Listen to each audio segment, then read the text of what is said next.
بسم اللہ الرحمن الرحیم۔ السلام علیکم۔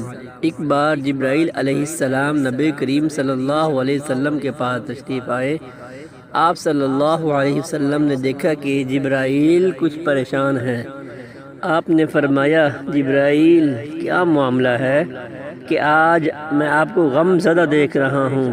جبرائیل نے عرض کی، اے محبوب، کل میں اللہ پاک کے حکم سے جہنم کا نظارہ کر کے آیا ہوں۔ اس کو دیکھنے سے مجھ پر غم کے آثار نمودار ہوئے ہیں۔ نبی کریم صلی اللہ علیہ وسلم نے فرمایا، جبرائیل مجھے بھی جہنم کے حالات بتاؤ۔ جبرائیل نے عرض کی، جہنم کے کل 7 درجے ہیں۔ ان میں جو سب سے نیچے والا درجہ ہے، اللہ اس میں منافقوں کو رکھے گا۔ اس سے اوپر والے 6 درجے میں اللہ تعالی مشرک لوگوں کو ڈالیں گے۔ اس سے اوپر 5ویں درجے میں اللہ پاک سورج اور چاند کی پرستش کرنے والوں کو ڈالیں گے۔ 4تھے درجے میں اللہ پاک آتش پرست لوگوں کو ڈالیں گے۔ 3رے درجے میں اللہ پاک یہودیوں کو ڈالیں گے۔ 2 درجے میں اللہ تعالی عیسائیوں کو ڈالیں گے۔ یہ کہہ کر حضرت جبرائیل علیہ السلام خاموش ہو گئے تو نبی صلی اللہ علیہ وسلم نے پوچھا، جبرائیل آپ خاموش کیوں ہو گئے؟ مجھے بتاؤ کہ پہلے درجے میں کون ہوگا؟ جبرائیل علیہ السلام نے عرض کیا، اے اللہ کے رسول، پہلے درجے میں اللہ پاک آپ کی امت کے گناہوں کو ڈالیں گے۔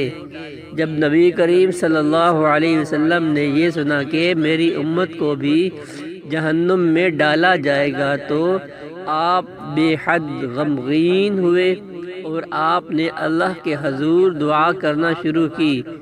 3 دن ایسے گزرے، ابا جان السلام علیکم، بیٹی کی آواز سن کر محبوب کائنات اٹھے، دروازہ کھولا اور سلام کا جواب دیا۔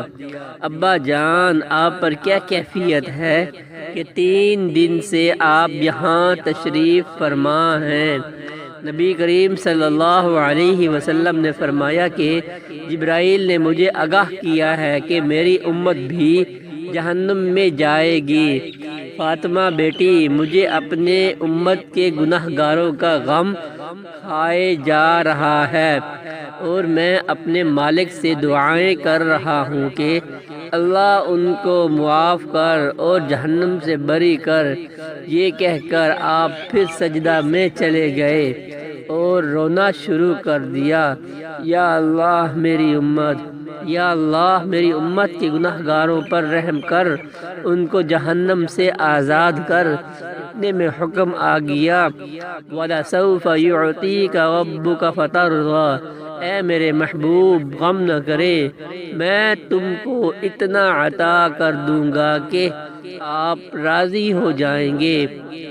آپ خوشی سے کھل اٹھے اور فرمایا، لوگو، اللہ نے مجھ سے وعدہ کر لیا ہے کہ وہ روز قیامت مجھے میری امت کے معاملے میں خوب راضی کرے گا، اور میں نے اس وقت تک راضی نہیں ہونا جب تک میرا آخری امتی بھی جنت میں نہ چلا جائے۔